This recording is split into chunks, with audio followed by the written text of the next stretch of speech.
Welcome to a deep dive Oh, yeah. into the world of Miguel de Cervantes and Don Quixote. Right. We've got excerpts from the book itself, the translator's preface, Uh-huh. even some commendatory verses. Wow. It's amazing how much this single book Yeah. can tell us not just about hilarious adventures, Right. but about Cervantes' life and creative process, Hmm. and the enduring legacy of characters like Yeah. Don Quixote and Sancho Panza. You know what's fascinating Yeah. is how little we actually knew about Cervantes himself. Right? For centuries, There's centuries. 4 generations, Oh. passed before anyone even thought to ask about the man Right. behind this masterpiece. It really is a mystery. It is. But we do have some clues. Yeah. What we do know about his life Uh-huh. reads like an adventure story itself. Yeah. Military service, Right. a serious wound at the Battle of Lepanto, Mm. capture and enslavement Oh, wow. in Algiers. Algiers, yeah. You have to wonder if he drew on these experiences to create the world of Don Quixote. Absolutely. Yeah. The themes of resilience Mm-hmm. in the face of hardship, Yeah. the longing for freedom, they Yeah. echo throughout Don Quixote. Yeah, and there's this incredible detail. What's that? While he was a captive, Uh-huh. a jealous fellow Spaniard Oh, no. nearly got him killed. Wow. Let's Talk hear- about adding insult to injury. I know, it makes you realize how much he must have endured. Yeah. Okay, so let's dive into the creation of Don Quixote itself. Okay. It turns out Cervantes saw himself as a playwright, first and foremost. Oh, really? He actually wanted to write dramas and comedies Right. that would entertain and teach. That's interesting. Yeah. He even refers to Don Quixote as a stepfather to his work, Really? not a true father. Wow. He was really chasing after theatrical success, Yeah. just like the famous playwright Lope de Vega. Okay. He probably would have traded Don Quixote's success for just one hit play. It's funny how life takes unexpected turns, isn't it? It really is. And speaking of unexpected, Yeah. I've always been intrigued by how Cervantes wrote Don Quixote. Uh-huh. Apparently, he wrote it in spurts Oh, wow. and wasn't too concerned with revising or correcting errors. It Yeah. feels almost spontaneous in a way. It does. Right. And that might explain why the book has this episodic nature Mm-hmm. with some inconsistencies along the way. Oh, interesting. There's even a moment where the curate and the barber, Okay. 2 characters in the book, Right. launch into a debate Uh-huh. about which fictional knight was superior. It's as if Cervantes is letting his characters have their own Oh, yeah. literary arguments. It's like he's orchestrating this whole battle of the books within the book. It brings such a playful energy It to did the not. story. It's fun. And speaking of playfulness, Okay. we have to talk about Cervantes' humor. Oh, the humor. He has this unsmiling gravity style. Okay. Imagine describing the most absurd situations in the most matter-of-fact tone. Exactly. Right. It's like he's letting the absurdity speak for itself. Yeah. It's so different from, say, a writer like Lawrence Stern, Oh, yeah. who is always winking at the audience, Yeah. letting you in on the joke. Right. Cervantes lets the humor arise naturally Yeah. from the characters and situations. And, of course, he gives us Sancho Panza. Oh, Sancho Panza. Oh, Sancho Panza. He's fantastic. He is such a perfect counterpoint Uh-huh. to Don Quixote's idealism. Right. Always practical. Yeah. Always hungry. Always hungry. There's a commendatory sonnet in our sources Okay. where another fictional squire, Uh-huh. Gandalin, squire of Amadis of Gaul, Okay. actually praises Sancho Wow. for his simplicity Hmm. and his aphorias, The forces. those saddlebags he keeps full of food. It's such a vivid image, isn't it? It is. The down-to-earth squire Yeah. with his love for simple pleasures, Mhm. standing beside the knight, obsessed with grand ideals. Right. Now, for anyone listening who hasn't experienced Don Quixote yet, Right. let's trace how the whole madness unfolds. Okay. It all begins with our protagonist's obsession Right. with those chivalric romances. Yeah. He dives so deep into these stories Right. that he starts to see himself as a knight-errant. It's like those books become his reality. Exactly. Yeah. And then his perception just becomes more and more warped. More and more warped, yeah. He starts seeing inns as castles, Inns as castles. innkeepers' daughters as princesses. He's living in a world built from stories. He is. Right. This brings us to those memorable examples Okay. from the excerpts. Oh. You've got Don Quixote mistaking that inn for a castle, Uh-huh. battling a Biscayan squire over a coach. Right. with the outcome comically unresolved. It's as if Cervantes is inviting us to use our own imagination He is. to fill in the blanks. To fill in the blanks, exactly. And then there's that episode with the fulling mills. The filling mills, oh yeah. Where Don Quixote is convinced Uh-huh. they're giants. They're giants, yeah. Despite Sancho trying to reason with him. Poor Sancho. I know. Always trying to bring him back down to earth. It's a brilliant example It is. of the book's central theme. Which is Illusion versus reality. illusion versus reality. And this isn't just present in Don Quixote's adventures. You Yeah. see it reflected in the stories within the story. Yes. Like the tragic tale of Marcella and Chrysostom. Marcella and Chrysostom. It makes you wonder, how often do our own desires and preconceptions shape the way we see the world? It's a question that resonates through the centuries, doesn't it? It really does. Yeah. It's like looking at social media Oh, yeah. and how we curate our online personas Uh-huh. and project these idealized versions of ourselves. It's so easy to get caught up in that, isn't it? It is. Crafting the perfect image. Right. But is it really reality? Okay, back to Don Quixote. Okay. There's also the whole Barber's Basin incident. With the Barber's Basin? Don Quixote decides it's the legendary helmet of Mambrino. Oh, of course. And of course, Sancho has the best reaction. Oh, I love Sancho's reaction. I know, me too. He's always so. What I love about Sancho Yeah. is how he tries to bring Don Quixote back down to earth. Yeah. But it's that clash between their worldviews Ah. that makes their dynamic so funny and thought-provoking. Absolutely. One of the excerpts shows this perfectly. Okay. Sancho recounts how Don Quixote intervened Uh-huh. in a dispute Right. between a farmer and his worker, Andres, Okay. trying to force the farmer to pay back wages. Oh, so he's like a social justice warrior. Kinda, right. Yeah. Which, of course, probably didn't go as planned. Probably not. It's fascinating to see how Don Quixote's idealism Yeah. clashes with the complexities of the real world. The real world always has a way of complicating things. It does. This really gets to the heart of some of the deeper themes Cervantes explores. Which are? Not just illusion versus reality, Okay. but also the complexities of love and societal expectations, Right. religious conflict, Mm.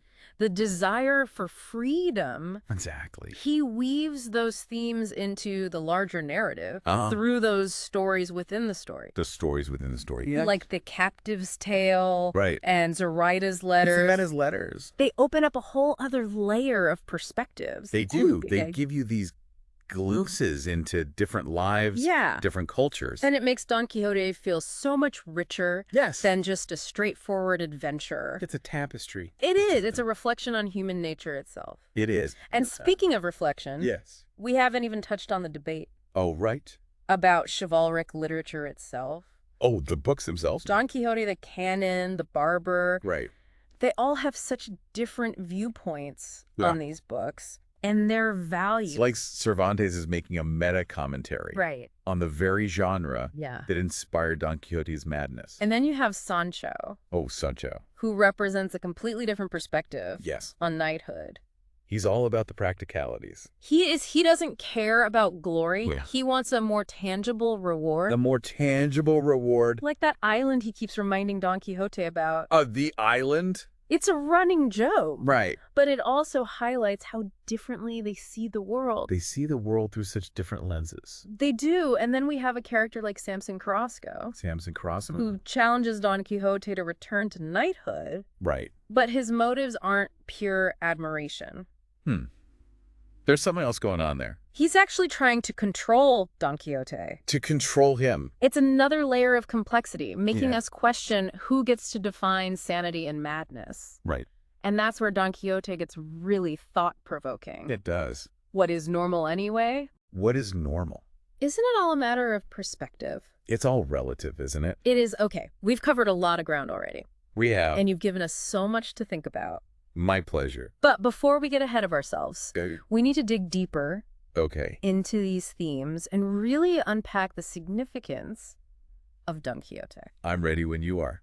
Okay, Let's do it. let's do it. You know, it's amazing how Cervantes uses humor in Don Quixote Yeah. to explore some really profound questions. Right. Like the whole idea of chivalry. Hmm. What does it even mean Right. in a world that's constantly changing? It's such a fascinating paradox. It is. On one hand, you have Don Quixote clinging to these outdated ideals Right. of knighthood. Yeah. But on the other hand, Yeah. his intentions are pure. Right. He genuinely wants to make the world a better place, Yeah. even if his methods are a little unconventional. To put it mildly, Yeah. that's where the tension lies, right? Is he a fool chasing after windmills? Yeah. Or a visionary who dares to dream of a more just and romantic world? Cervantes never really gives us a clear answer. Yeah, that's what makes it so brilliant. It is. He leaves it up to us Right. to decide, to grapple with those questions ourselves. It's not just a funny story. No. It's a reflection on human nature. It is. Our ideals, our follies. Our hopes, our dreams. I'm remembering that scene where Sancho tells Don Quixote about how people perceive them. Right. The common folk think they're crazy, and the nobles just see them as a joke. It's such a clever scene. It is. It shows how self-aware Cervantes was. Yeah. He knew he was writing something unconventional. Right. Something that would challenge those societal norms. Yeah. And he wasn't afraid to poke fun at himself and his characters along the way. Right. And then there's that incredible meta moment. Oh, yeah. Where Sancho mentions a character, Okay. Samson Carrasco, Okay. who claims the author of their story Oh, wow. is named Cide Hamete Benengeli. That's Cervantes breaking the fourth wall. I know. It's such a playful reminder Right. that we're reading a work of fiction, Uh-huh. even though it feels so real at times. It does. And that name, Cide Hamete Benengeli, it has a distinctly Moorish sound to it. It does. Adding another layer of complexity to the storytelling. It's like he's playing with layers of reality and fiction. It's like he's constantly playing with our expectations. He is. So far, we've got a complex protagonist, Right. a hilarious sidekick, meta-narrative twists, Yes. and a whole lot of social commentary Oh, yeah. wrapped up in slapstick comedy. It's quite a combination. What else makes Don Quixote so special? The language. The language. Cervantes' prose is so rich and evocative, Oh, yeah. even in translation. Right. He uses metaphors, wordplay, different levels of formality. Right. It's a true feast for the ears. Absolutely. But let's get back to the story. We left off with Samson Carrasco encouraging Don Quixote to embark on yet another adventure. Oh boy, here we go again. And remember, Carrasco's motives aren't exactly pure.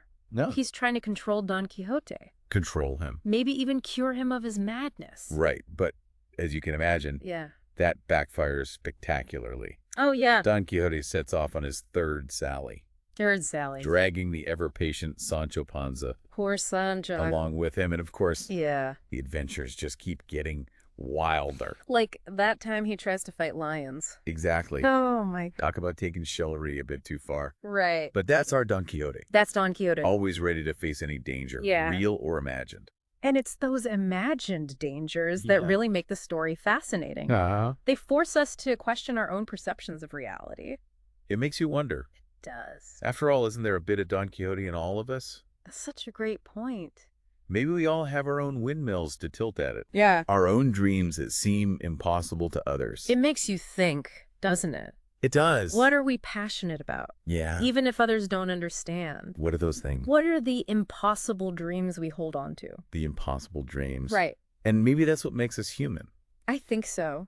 The capacity for hope, for idealism. Right. Even when things seem absurd. Even when things seem absurd, but Yeah. we still have more ground to cover Okay. in our deep dive into Don Quixote. Right. Let's explore how those individual stories and those big questions connect to a legacy that's lasted for centuries. Okay, let's do it. Okay, so we've journeyed through Cervantes' life. Right. His unique way of using humor and some of the most memorable moments from Don Quixote. Oh, yeah. But what's incredible What?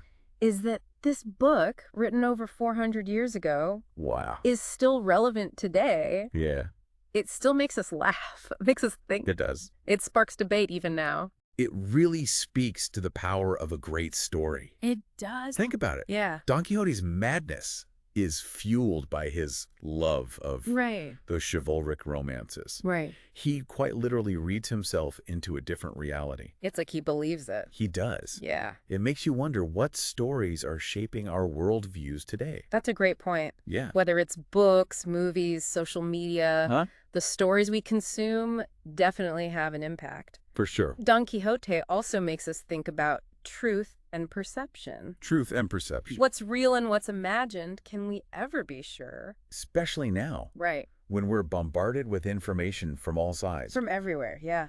It's more important than ever to be critical thinkers. To be critical thinkers, right? We can't just accept everything we see and hear at face value. Right. We need that Don Quixote spirit. Oh, yeah. That willingness to question. To question everything. But also maybe Yeah. a little bit of Sancho Panza's grounded perspective, too. Oh, yeah. Sancho brings us back down to earth. He does. He always brings that much-needed humor, Yeah.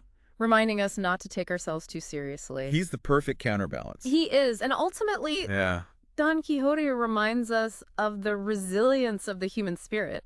That's right. Despite all those setbacks, Uh-huh. Don Quixote never gives up on his ideals. He never gives up. It's a powerful message to dream big. Could dream big. Fight for what you believe in. Yeah. And never be afraid to be a little bit different.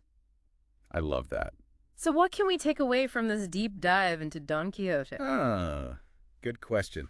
Why should you care about a book written centuries ago? Because it's a story that still speaks to us. It does. It reminds us of the power of stories to shape our world, Right. encourages us to be critical thinkers, Yes. and inspires us to approach life with a sense of humor Right. and a belief in our own ideals. And a belief in our own ideals. Well, we've only scratched the surface of this amazing work. So much more to explore. There's so much more to discover in Don Quixote. Yes. Our challenge to you is to pick up a copy Yeah. or find an audiobook Get that audiobook. and go on your own adventure with Don Quixote and Sancho Panza. That's right. You won't regret it. You won't. And as you read, think back to what we've talked about. Okay. The man behind the book, the unique style of humor, Mm-hmm. the thought-provoking themes, Right. Don Quixote, is a story that will stay with you Absolutely. long after you finish the last page. It will. Thanks for joining us for this deep dive into Don Quixote. My pleasure.